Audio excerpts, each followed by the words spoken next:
मेरे भाई क्यों परेशान हो रहा है? मुझे तो समझ ही नहीं आता कि तू शादी से इतना भागता क्यों है।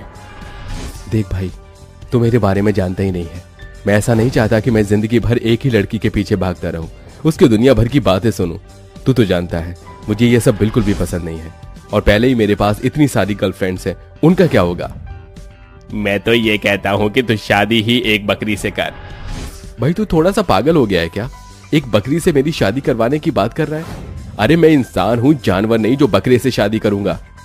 ओहो, तो समझा नहीं जो मैं कहना चाहता हूँ। मेरे कहने का मतलब ये है कि एक सीधी सादी गांव में रहने वाली लड़की से शादी कर, तेरे ऊपर शक न करे और ना ही तेरी जिंदगी में इंटरफेयर करे। वो गाय की तरह बस घर के खूंटे से बंधी रहे। भाई वाह, ये तो बहुत सही कहा, पर यार ऐसी लड़की मिलेगी कहाँ? तभी क्लब में एक काली रंग की लड़की सूट सलवार में बैठी होती है। वो बहुत ज्यादा डरी हुई और सहमी हुई होती है। यार देख, वो रहा तेरा टारगेट। वही लड़की सही रहेगी तेरी शादी के लिए। आयुष्मान को अपनी जिंदगी अपने तरीके से जीनी थी, जिसके चलते वो एक ऐसी लड़की से शादी करना चाहता था जो उसके कहीं आने जाने पर या किसी से बात करने पर रोक टोक न लगाए। आयुष्मान उस बेचारी काली लड़की के पास जाता है और उससे बात करना शुरू करता है। कौन हो तुम और यहाँ क्या कर रही हो? इस क्लब में तुम्हारा क्या काम है और तुम इतनी डरी हुई क्यों लग रही हो? कंचन ये सुनकर रोने लगती है और आयुष्मान को अपनी परेशानी बताने लगती है।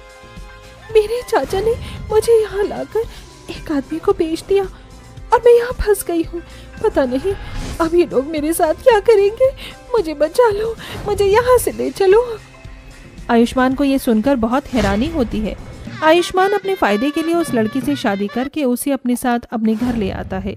उसकी मां अंकिता एक काली लड़की के साथ अपने बेटे आयुष्मान को देखकर हैरान रह जाती है। अरे आयुष्मान बेटा, ये लड़की कौन है और उसने शादी का जोड़ा क्यों पहना है? ये सब क्या चल रहा है बेटा? सच बता मुझे। आप ही तो मेरे पीछे पड़ी थी ना कि बेटा शादी कर ले, शादी कर ले। ये लो, मैंने शादी कर ली। अब इस घर की बहू आ गई है, जैसा आप चाहती थी बिल्कुल वैसा हो गया है। अंकिता को कंचन की मासूमियत दिखाई दे जाती है, जिसके चलते वो उसका गृह प्रवेश करती है और उसे उसका कमरा दिखा देती है। ये आयुष्मान का कमरा था, लेकिन आज से तुम्हारा भी है।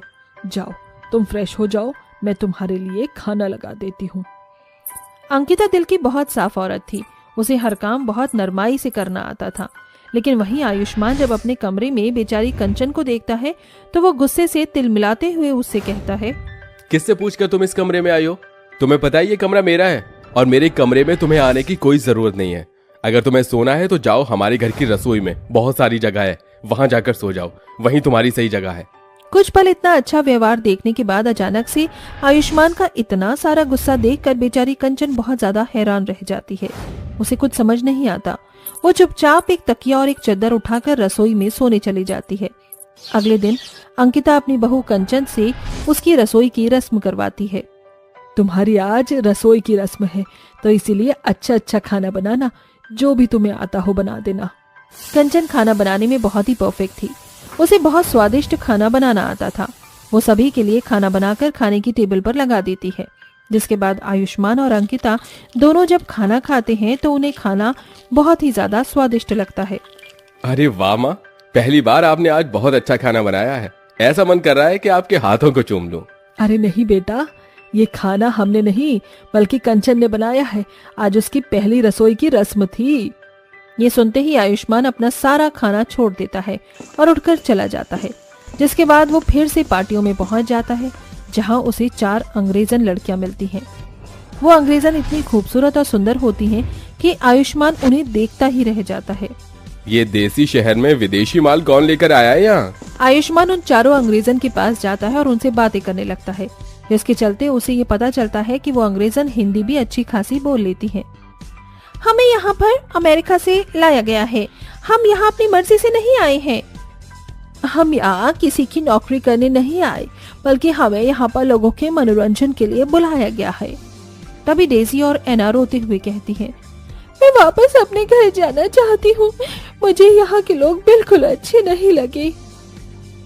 हम चारों का सपना था कि कोई आएगा हमारी जिंदगी में और हमसे शादी करके हमें अपने साथ खुशी से रखेगा।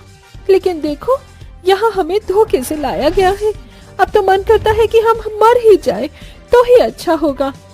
उन चारों की मजबूरी सुनने के बाद आयुष्मान अपने मन ही मन सोचता है, अरे वाह, मेरी तो लॉटरी लग गई।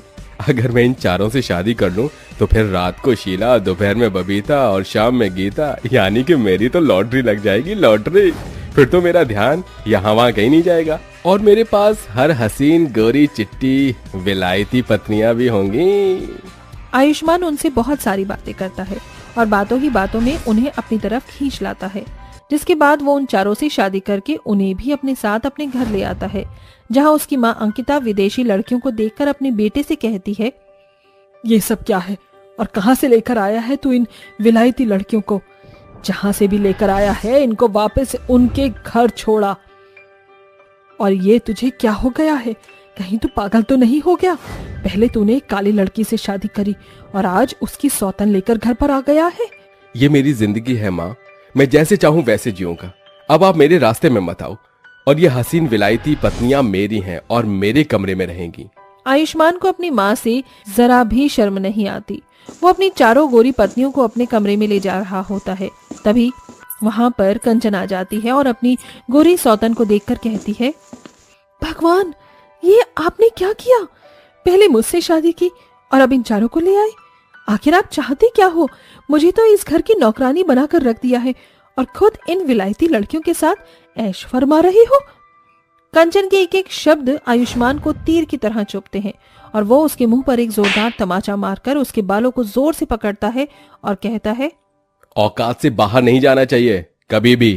क्या औकात है तेरी जो तू मुझे ये सब बोल रही है? जा जाकर घर के कामों को देख, वरना तुझे इस घर से बाहर फेंक दूंगा। और वैसे भी अब तो मेरे किसी काम की नहीं हो।